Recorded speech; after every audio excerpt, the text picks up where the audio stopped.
Zoom moment. I always wish these things could be in person, but I think we've all found a way to make Zoom powerful. So I'm glad to be here. I was thinking about how to come into our virtual space today and what to share. And I could have done the biography thing or a summary of our work thing, but I actually wanted to ground us a little bit in some stories and in how I'm sharing a little bit about how I'm coming into this conversation. So when I was thinking about how to introduce what we were going to talk about today, I was thinking about when I was in 7th grade. And I was in music class and we were asked to share our favorite music. And I brought in a CD of Dvorak's Ninth Symphony because I was a music nerd. And my memory of it is that my peers all jeered until I pulled the CD out of the CD player.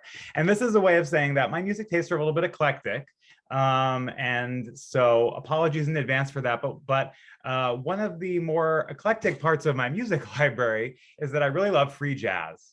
Jazz that is completely improvised, especially when it's in a small group setting. And what I love about free jazz is, yes, there's these virtuosic players who are coming and producing these really incredible inventions that are captured in that moment. But what I love about small group free improvisation is that it's actually, the way I see it, a practice of listening that we can hear, that I hear when I listen to free jazz, the listening, the pausing, and the responding, the taking up of themes that are then transformed, and the anticipating breaths and silences that can be filled. And what I really love about this is that it feels to me like over the course of a development of a free jazz piece, we get this density of beautiful textures rather than a structured theme that moves through a process. And I think about this as a kind of reciprocity. And I think about this as a kind of model for reciprocity in the way that we come together as people generally. There's a teacher of mine, Syra Pinto, who says, we like to say that we move at the speed of trust sometimes in relationship, but she says that's not quite right, actually. What we do is we move at the speed of giving and receiving.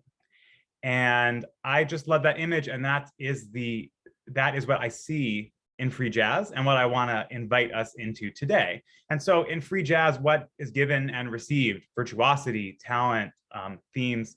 And for us in relationship building, what's given and received is our stories, which I think are as sacred as the themes that are shared in jazz.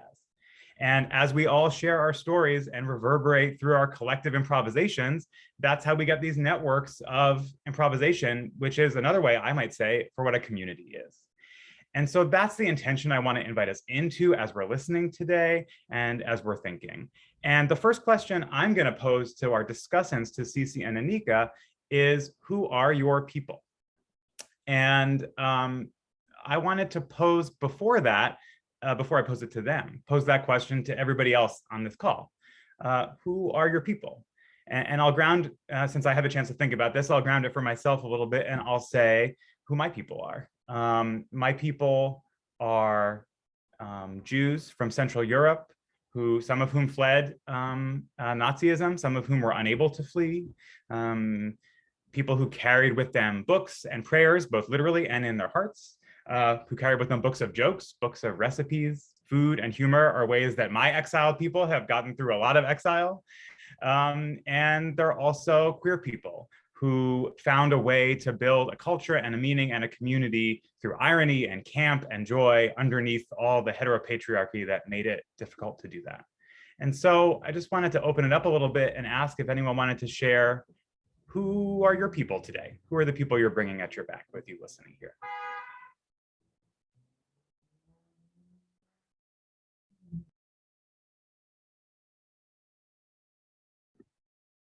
Alex, hi everyone. This is Anyka. Was that a question to all of us gathered here together, or to directly to us? A question to all of us gathered here together. Thank you. I was inviting others to share if they'd like. I am definitely going to ask you, Anyka and Cece, who your people are as well, but I'm hoping others might want to share first.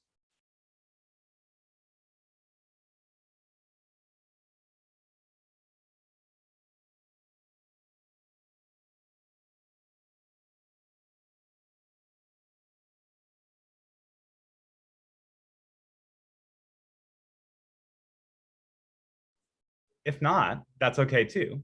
Sorry, Ichen. I'd be happy to go.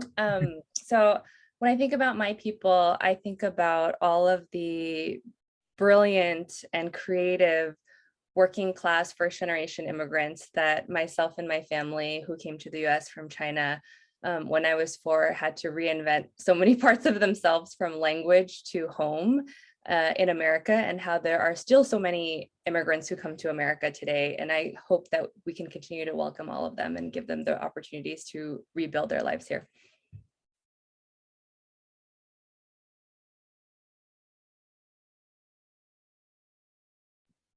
I'll go. My people, I call them the people who ride the water, whether they came across as immigrants on a boat or those who today still ride the water on surfboards. And just the pause, we talk, what you were just talking about as far as bringing to Zoom, the pause, and I think of it as a rest. If we're talking about music, and you can't have music without rest. So I think we're all good.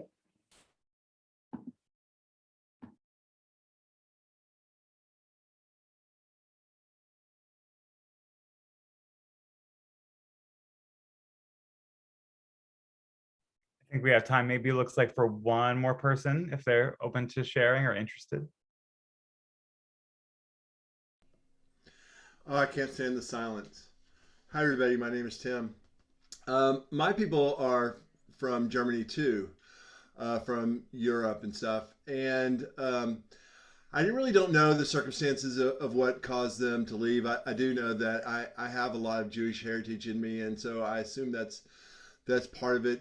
My parents were non-practicing, so I don't really know exactly what caused it. But I always say that we got kicked out of all the better countries, so here we are.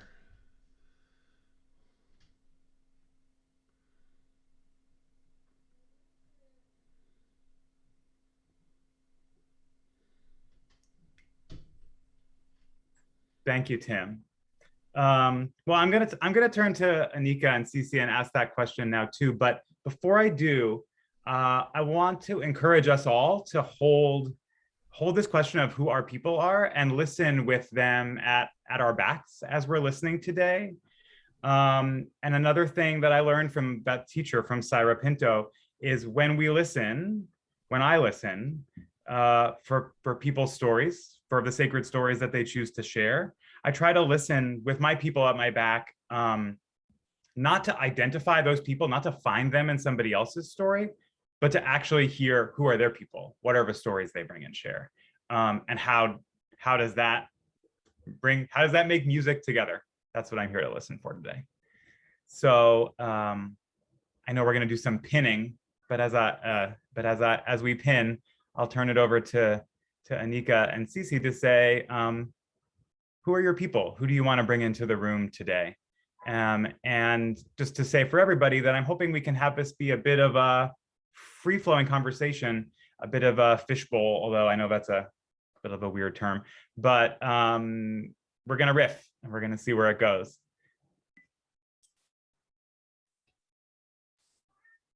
Awesome. Anyka, you want to get us started? Or you want me to start? Well, I think you kicked it to me. Can you guys hear me? Yeah, okay.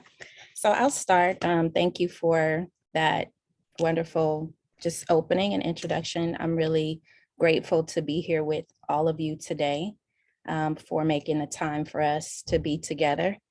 And I am also giving thanks to my ancestors, my people who are definitely at my back and whose shoulders I stand on, and certainly to all of the ancestors that I may not even know directly that whose shoulders I stand on today, just even on this land. So I know that this is Ohlone land, and there is Native Indigenous blood running through my veins, even if it's a small percentage, because I did my ancestry, so I know. But I am really bringing into this space what I call culture keepers, the agitators, the instigators, the healers. I'm bringing the nurturers, in particular, my great grandmothers and grandmothers whose names I need to call. That's Azzy Lee and Flossie and Marion and Chester May and Tennessee. I'll just start with those and all of those that came before them. Yeah, so thank you for the opportunity, and I'll kick it over to you, Cece. Thank you, Ashe. Excited to be here with you all. And I love this question so much. I actually get to ask this question with the young folks that I work with. And so with that, definitely want to start with honoring my great grandmother, Minnie Mae McCree. And all ancestors, really, but she is somebody who constantly shows up in my artistry and shows up in my healing. And so I always want to start with honoring her. My people are poets and griots. My people are dancers. My people are African descendants. Like I just have so many different groups of community. My people are young folks, right? My people are just beings who are not afraid to continue being in the fight, but also have a genuine desire to rest. And I feel like that's something that we don't talk about a lot. And so I want to honor those folks in particular who are pushing for rest. Yeah, I'll stop there. Shay. I love how you both talked about the ways that the people at your back show up in the cultural work that you do in so many ways as, well, I guess I'm curious about those ways, like as content, as inspiration, as rest. Where do those people show up for you in the way you intervene in your cultures? Yeah, I can start us off. For sure, as a spoken word artist, they show up a lot in my poems. Like I said, I never actually got to meet my great grandmother, but somehow I've written several poems about her, and her spirit just continues to connect with me. And it really drove me to ask more questions about my family and my lineage and how we understand our own culture in relationship to the created culture here in the Bay Area and in Richmond specifically. But yeah, I feel like these folks show up because they're also in the work with us. So I said, like, young folks, they are doing just as much work, if not more, in their schools, here at our center. And so a lot of it is just like, these are the folks who are literally, side by side in the midst of all of it. And also, I love that Anyka said agitators, right? Like, these are the folks who are like, no, we're going to actually talk about how this is wrong, how this doesn't work. And we're not going to be a generation that, that is silent about these things. And so, yeah. Beautiful. I need to do one thing with you all, just because we spoke our ancestors' names and we need to pour a little libation, which I have behind me. So I'm going to go ahead and do that real quick. And that's to them, just honoring our cultural practices and the sacredness of all of them. And in that vein, my direct ancestors, like grandmothers, were deeply committed to the well-being of their family, like nurturing them as matriarchs and doing everything within their power to be a soft place to land, so to speak, or even a stalwart when it was needed. And I give a lot of presence to my grandmother, Chester May, who I call Mimi.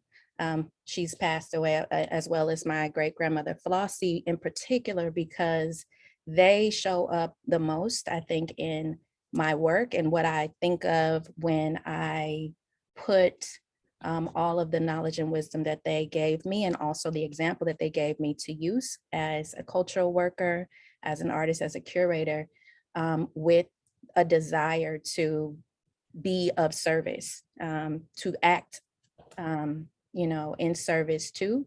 And that comes from a couple of places. My great grandmother Flossie came through the AME tradition, which is the African Methodist Episcopal church tradition, and through like that spiritual practice, but also through an organizing and social justice and community building framework, because that cultural space, a spiritual space, was rooted in the Free African Society early in this country's founding, whose mission and purpose was to really support the emancipation of Black people, but also in their economic emancipation and their ability to be self-determined.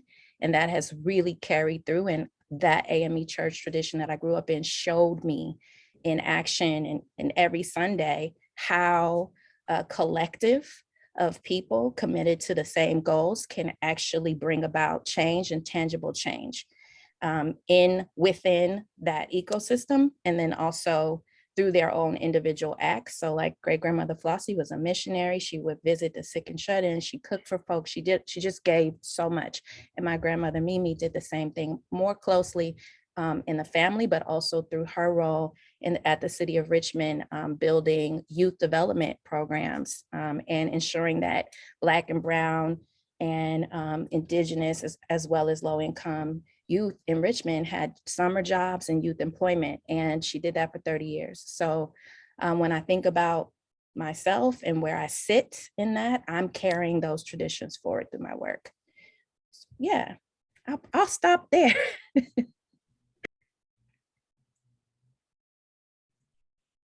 I have a thought, but Cece, is there anything you wanted to respond there?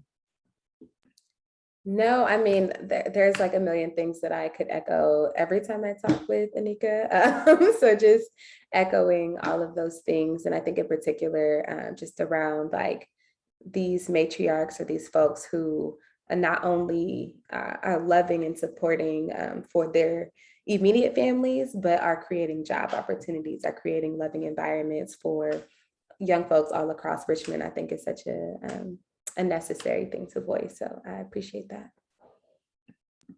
Yeah, I agree. I think Cece, we see each other, you know what I mean? We are definitely reflections. And I think we found out in our preparation that we probably are more closely connected than we even know in terms of coming up in South Richmond. So yeah. What both of you are making me think about as we start to move from who are our people into what is our culture is maybe to take a step back for us and say, like, what do we even mean when we say culture? Because I've heard us talk about all sorts of things. I've heard us talk about art, like the art of the poetry you do, Cece. I've heard us talk about libations, spiritual practices, cultural practices. I've heard us talk about nurturing as culture. I've heard us talk about rest as culture. I've heard us talk about organizing as culture. So I think, what do you both mean when you say culture?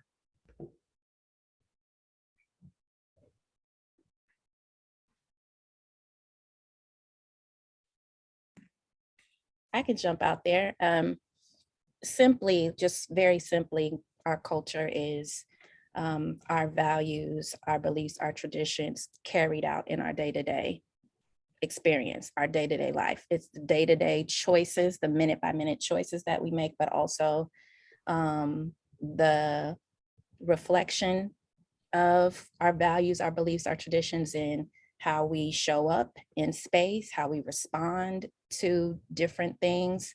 And it's deep and it's embedded, and it's not just an art piece or, a poem, but, the legacy, the totality of our wholeness and how that's expressed, in the breath that we take.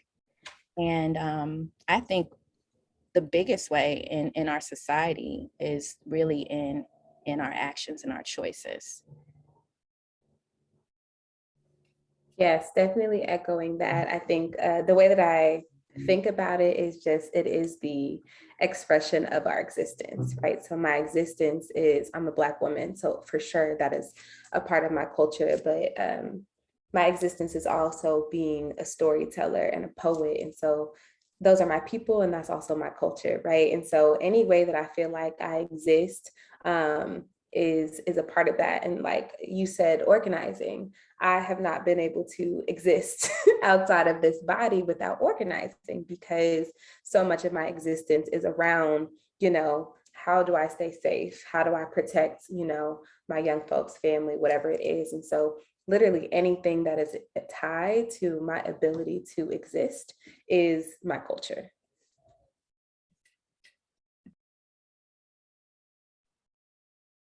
Yeah, you know, it makes me think about why we even use the phrase art and culture, like as if they're separate things, right? As if art is not a part of our everyday life, as if art is the thing that happens over there in a special place for special people, where brilliant people do it alone, right? It makes me think about how we might reframe that distinction. That's what's doing for me anyway, listening to you both talk about culture. You both have deep artistic and curatorial practices, but those aren't disconnected from, how did you put it, Anyka? The way that's carried out in the day-to-day, that in the breaths that we take, right?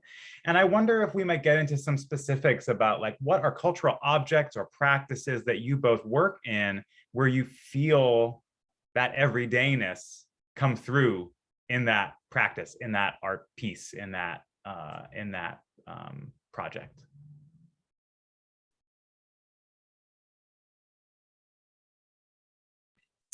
So I can speak to this a little bit. I'm also just thinking about, you know, what's the difference between like objects and projects versus like the organizations we're connected to, right? But when I think about just cultural work in general, objects, things like that, I think a lot about what is literally day to day is just having conversations around identity and existence, and how differing identities coexist with one another, and either support or deter our ability to grow and show up for one another. And just to give an example, so one of the organizations that I work with is Richmond Land, and work that we got to do in the last few months was host these cultural gatherings. First, we did affinity groups, where it was a group of roughly like 6 to 8 Black folks, and then it was a group of 6 to 8 Latinx folks who met for 3 sessions, just to talk about like, well, what is our culture? How do we get on the same page around loving and understanding and meeting each other where we're at, and understanding that we're not monolithic. We're not always going to agree on the same things, right? But how do we get to a middle ground so that we can actually come together and talk about these even more intense topics? And so part of it was like, okay, yeah, we're doing these monthly gatherings, but that work happens every single day, right? Like I have to be in conversation with my community, really just in order to understand how we can even talk about something like liberation, like, you know, ridding our systems or ridding our society of these systems. That can't happen. We can't talk about just housing or any of these things until we're actually talking about like, how do we show up in this space? And that's day-to-day work, right? And it's the same thing with young folks, right? So our cultural practices are maybe us, you know, utilizing spoken word and performance and reading and all of these things to talk about these topics. But the day-to-day is, you know, having young folks be like, this is difficult. Like, I don't know how to process experiencing racism on my campus. I don't know how to process experience like prejudice within communities of color. Like, how do we address that on top of addressing commentary from like white peers and things like that? And so I don't know, it's definitely a myriad of things that are constantly happening on a day-to-day basis that I feel like we try to decompartmentalize to say like, this is this set of cultural work and this is this, knowing that they're all interwoven at the end of the day. I'd love to actually ask a brief follow-up question on that, Cece. If I could summarize something I hear you saying, it's like conversations are already poetry, and poetry is already a conversation, right? And I'm curious about how the practices that you've learned as a poet help you be a better holder of conversations, and how holding conversations help you be a better poet. Definitely. I mean, all of it's storytelling, right? Like, it is literally just learning new tools of how to say how I feel. And that's why I became a poet in the first place. So I was like, people are going to listen to me for 3 minutes to just talk about something that I experienced, and be like actually tuned into what I'm saying. So I think as a poet, the practice is, how do I craft words that we use every day? They're not special words, right? We use every day in a particular way to get folks to be engaged in a different way. And I think that it definitely shifted the way that I was able to just be in conversation with folks, to be like, okay, I actually want to be really critical about the words that I use, because we know that language is deeply important. And there are times where I'm like, I don't have words, I'm just going to send you a poem, right? Like, there's sometimes poetry is, it's its own language, and sometimes it's easier to just say, hey, this is what it is. And then there are times where I'm like, I can't make this poetic. This is the reality of the situation. This is the harm done, and this is how it has to be shared in this moment. So, but I definitely feel like they are interconnected and definitely support in that way.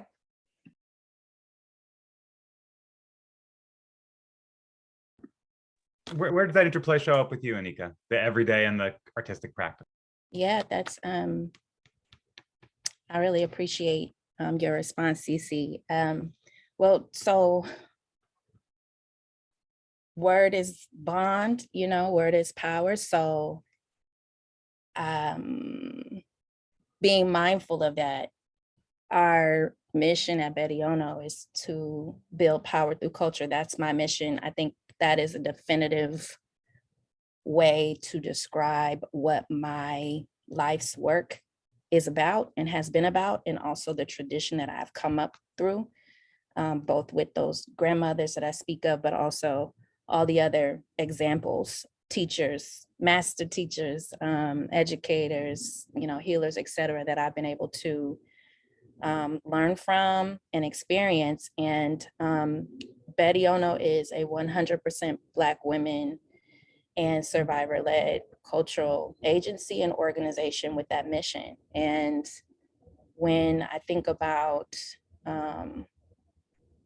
cultural objects and practices that anchor or exemplify my work, it's really in, activating our cultural resources, by really acknowledging like our lived experiences, as well as the passed down like knowledge and beliefs that we have, in pursuit of transforming like the material conditions of our everyday existence. And for right now, and over the past 10 years or so, that work has been rooted in efforts around anti-displacement, the responses to Black people being policed in public parks and public spaces, because they were holding their drum circles. When you look at that, that is a tradition on a very long continuum that I can trace back to my own personal lineage of New Orleans and Congo Square, and the drum representing word and sound and power and a call to action.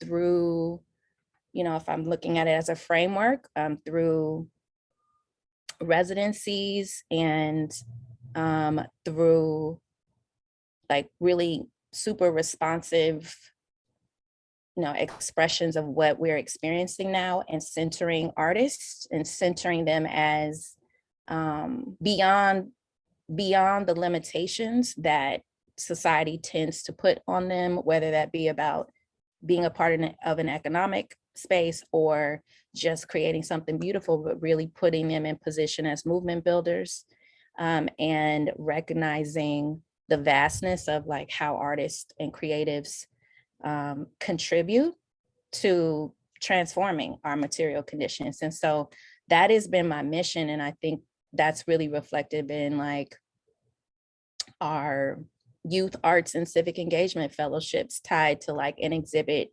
looking at 25 years from Rodney King to now, and being able to create the space for youth today to understand that police brutality and the violence committed against us is a part of a much longer, history, and what is their role in it, and how can we look back and see what other culture workers, artists, and creators have done in response to, but not even just in response to, but like as visionaries, as futurists. And I think too, like the practices that anchor our work are really around moving beyond resilience to like fortitude, and moving beyond, just sort of responding to designing something new, to like being able to manifest like our highest good. And so a lot of our work is rooted in that. I started with a whole lot of folks and a lot of like sort of artist ancestors that I look up to, like James Baldwin and Nina Simone, in a certain tradition, started a residency initiative called the Fire Next Time a Call and Response, which was specifically looking at placing artists as movement builders. And I think one of the projects that I'll mention, and then I'll allow us to move forward, it was with Wakanda Dream Lab, and this collective of artists used the inspiration of Wakanda and Black Panther to reimagine a new future for Oakland, and to invite Black Oaklanders in to the space downtown to see themselves, and to also be inspired by artwork that was like augmented reality, and using technology as a place to kind of break from what is actually happening right now, break from this like sort of resilience mode of everything we do has to be fighting against, and moving to a space of fighting for and visioning for, what we desire, like putting energy behind what it is we want, as opposed to constantly being in this space of, being pushed out and pushed up against. So those are a few examples I would share. I love what you just said, Anyka, about moving beyond resilience to fortitude. And I'm thinking about the way that, when even this image of call and response, right? That's the image I started with. That's what I love about free jazz, is exactly that it's a call and response. And when I think about that density of textures, that's fortitude, that density, right, of the call and response of the many voices. And I really love that way you talk about this is an artistic practice. There are artistic practices happening in and through and with Betti Ono, but they're not, they never happen in a vacuum. They never happen alone, right? And that makes me think about, so we've kind of, what's the opposite of peeling the onion? Moved out these layers, right? Like, who are we? Who are our people? What are our practices? And now we're starting to talk about, with Betti Ono, or with Richmond Land, what are our institutions? And I want to know, we've got about maybe 5-6 minutes left for this part of the conversation. And so I'm curious maybe to combine some of our final thoughts about what are the institutions in which these practices can thrive and be, what's the adjective for fortitude? Steadfast, can be steadfast. And how are those institutions best resourced? Because I will say, as someone who's worked in philanthropy for over a decade, let me just be honest, philanthropy is not often very good at resourcing institutions that help to create fortitude, especially in historically marginalized communities. And so I would just love to hear from you both about those questions of institutions and support for them, and how they can be abundant.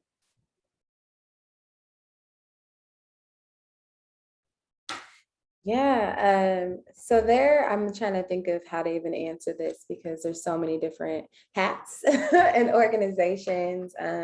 For sure, Richmond Lands, which just does so much really community building at the baseline, right? Obviously, it's an organization that is focused on land ownership, but more than that, it's like, how do we bring Richmond together to, one, value ourselves, but then two, value the land, and then mobilize in order to actually have community access to the land. And so just, it's been a major just honor to be able to be in that sphere of doing a lot of the community building work. So that's sort of one sphere of the work. And then I serve as the Media Arts and Culture Manager at the Rise Center. And so being able to really just be deeply rooted with the Richmond youth on them developing really that idea of fortitude, right? Of like, yeah, we're not talking about surviving. We're talking about just, we're talking about dreaming. We're talking about existing, and we're talking about what it looks like for us to be in the future and alive, and not, you know, writing eulogies at 17 years old, right? Like there's just so many ways that we're literally trying to just turn those things on their head. And it's been amazing because for those who don't know, Rise literally just opened our doors to our brand new building, 45,000 square feet. And Richmond Youth created this. Like from ground up, they started off with sticky notes saying, if we had our own building, what would it need to have for it to feel like home? And young folks are like, first and foremost, where's the kitchen, right? And where's rooms for fun, right? And for us as adult allies, is to really understand they need to be nourished, right? They need to have access to joy in order to be able to dream and create. And they need us to not constantly be focused on abolishing systems, even though that's the work, but it's like, what happens after, right? I think so many of us are sort of stuck in the mindset of like, we're constantly fighting wars, our ancestors were fighting, and many young folks are like, I'm tired of fighting. I just want to exist and experience joy in that. And so that's a lot of the work that we're doing here. And then on a more personal level, I started a community organization called Melanin and Mimosas almost 3 years ago now, which is strange in my brain, which is a healing space for Black women and femme-identified folks. And a lot of that work is literally just saying, hey, we actually need our own space. Like we actually just need circles to talk about the trauma, but also to talk about the joy and to celebrate one another and really just be in our existence. And so just thinking about those 3 organizations, there's so many different things that happen, from workshops, art creation, performances, mental health services. There's a variety of things that happen that are really, of course, centered around liberation. But again, just going back to the idea of like, and what happens after? Because part of it is also having the understanding and the belief that these systems that don't serve us will be abolished, right? And not looking at it as this it's never ending, when is it going to happen, but that it will, and that we get to start dreaming now for what it's going to look like after the fact. And then to speak to the last part, funding, right? It's complicated. We have such complicated relationships to funding, just in terms of, I'm just a huge believer in that folks who are able to give and have funding, part of that is because there are communities that don't, right? Like folks have money because folks don't. And so what is the work not only to give to certain communities, but also to, I'm huge on saying this, like to be uncomfortable. Like, are you putting yourselves in positions to learn and not just be like, okay, I gave it, we're good. But come to these spaces, see what young folks are creating, see what community members are talking about, and not to just be complacent in the reality of these structures, but to really see, okay, how do I benefit? And then what am I doing with that benefit? And then how do I sort of educate not only myself, but those closest to me who also have access to this surplus funding that a lot of communities, specifically communities of color, and even more specifically Black queer folks, how am I learning about those cultures in a way that is not intrusive and is respectful, and you're just in a mindset to actively listen with your entire being and body. No, I'll stop there. Can you repeat the question again, Alex? And yes, Cece, yes to all of that. Well, so the question I was asking originally was the institutions that you sit in that support this fortitude. How do they do that? And what kind of funding and support do they need to do that? But also, Anyka, since you're going to close it out, what should we leave it with is also a great question to laugh. Oh boy. Well, I could take up the last word if you don't want to have the pressure of that very last word, but It's all good. It's all good. Thank you. Yeah. I'm trying to take that in. So, ooh, there is so much to having fortitude or being fortified and being able to put, our cultural resources, cultural infrastructure, our cultural power, to use for our highest good. And I think that it definitely, it requires a collectivity. It requires the participation of everyone. A lot of our work is intergenerational. We focus on various groups within our collective, but we also do a lot of our work with an intention of being intergenerational. So there continues to be an exchange of, a reciprocity of learning, of sharing, of understanding as we navigate this new world, this opportunity for a new world. I think that the fortitude has to look like well-resourced institutions, Black-led institutions, Indigenous-led, Brown-led, that whole BIPOC, framework is really critical as the world that we're living in is calling on us. And a lot of, I call and learn from some other partners and artists that are a part of my personal collective, the divine feminine, of really being able to tap into another way of practicing. So that really also looks like, when I say well-resourced, I mean like we need to be funding people, and we need to be ensuring that people have the spaces that they need to thrive. So one of the institutions that I constantly think about and go back to is like Mimi's house. Like your grandmama's house and the elder's house is like a major institution in the Black family. It's a place you can always come to and belong. There's always usually some food there for you. You can get some rest and won't be bothered. Grandmama would say, leave them alone, leave them alone. Like it has all of these like characteristics of, I think, the kind of nurturing spaces and practices that we need to be fortitude, being able to step away from and have the space to dream, but also like to be able to create pipelines and, power in creating the space for our teams and our individual selves to be fortified and to grow and to learn and respond to like the daily challenges that we have. I definitely see like, again, the intersectionality around things. So it's not about art over here or culture over there. It's all the things that we talked about early on. And I think a lot about food and foodways and traditions around that as a way of navigating and migrating this space that we're in to get to where we need to be.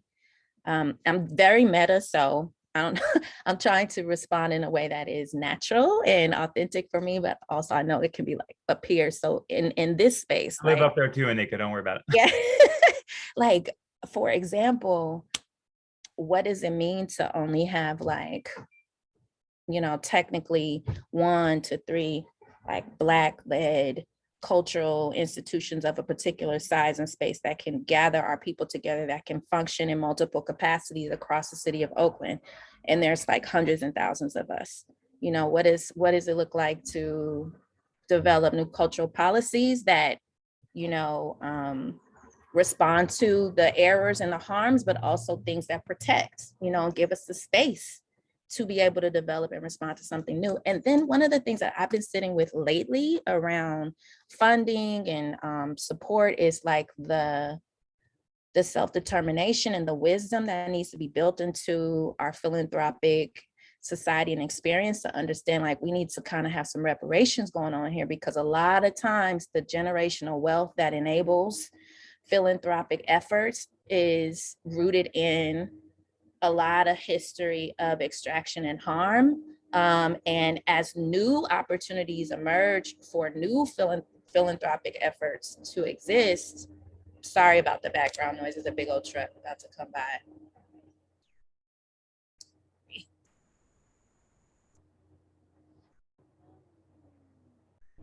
I'm gonna mute for 1 second. You're good. Zoom is good at filtering out background noise.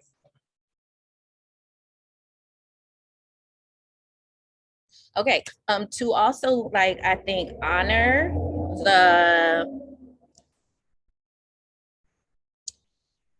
kitchen table mutual aid, you know, the social club tradition of small pots of resources and the collectivity of it. Like if we all give, if we all put in, we can like keep this house, or we can, you know, hold this space, all the way up to the expansive vision that enables Rise to have a 45,000 square foot facility, which I'm like, come on, because I know the small space right there off of McDonald, you know, by Target, and what that used to look like, or the fact that Betti Ono in our work right now and what we're headed to in the next 10 years is about cultural permanence, and it's about being able to work at scale, you know, and create space and opportunity for many lives to be changed and transformed through our cultural work.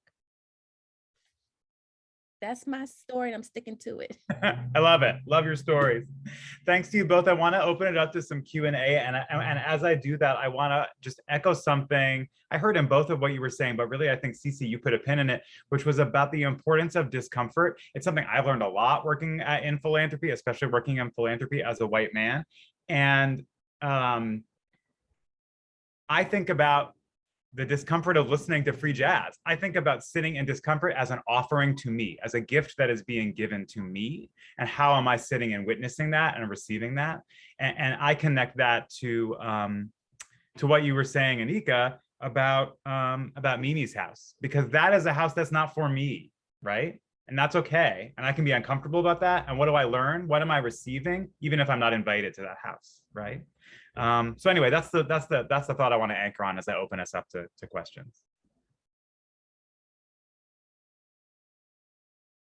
Sorry, that was me opening us up to questions if it wasn't clear. Who has a question or a comment? Question. So I appreciated what you all shared about the funding piece and ways that, you know, the institutions and organizations that we are connected to, or that are kind of integrating arts and cultural strategies into their work, need support. And I'm wondering if there are other sort of ways to direct or route funding that also supports kind of like the growth and the flourishing and the fortitude of an artistic and creative community, beyond, you know, funding the nonprofit organizations that we know of.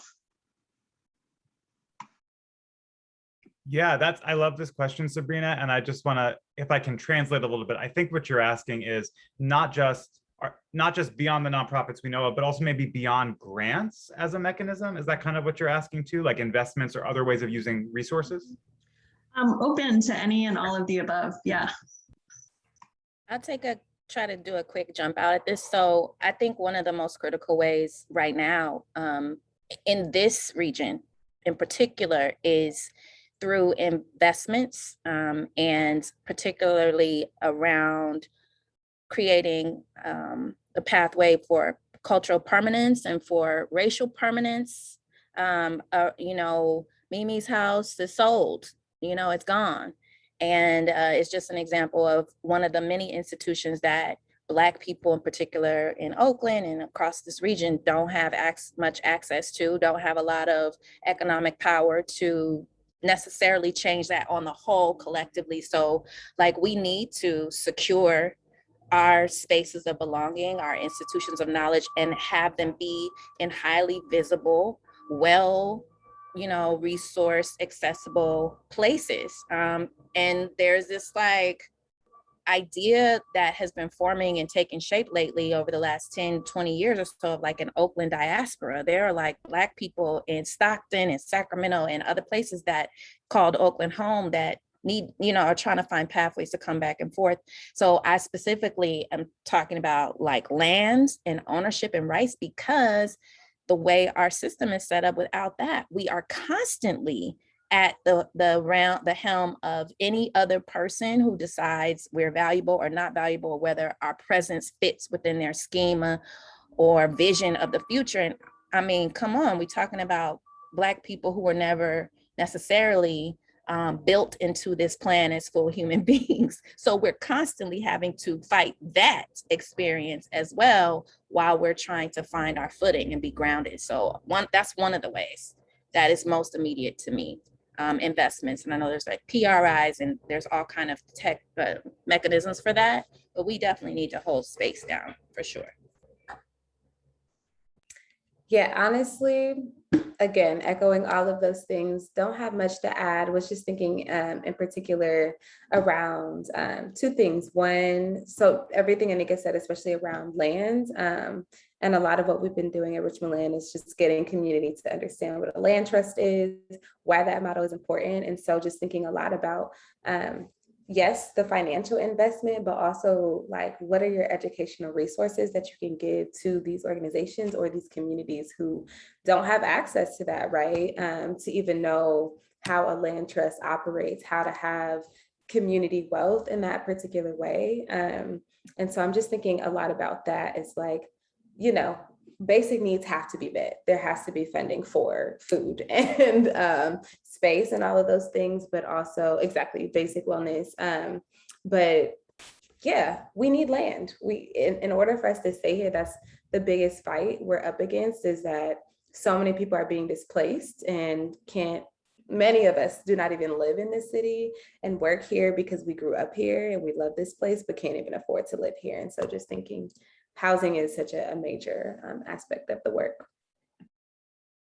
Can I add a couple things? Like, you know, I think it's important that we recognize like the nonprofit industrial complex that we're a part of. Like the Betti Ono Foundation is being established with the goal of focusing on survivor-led leadership and, you know, building power through culture intentionally around cultural permanence and space development. But there's also, you know, like I said, the social clubs, mutual aid, there's a lot of that happening and has been, but there can be more intention around that, and also funding outside of the traditional models. So whether that's a cooperative or a business or, again, people, because if our people are well and cared for, then they can dream and design the systems and the institutions and the things that we're going to need to exist, you know, in the future.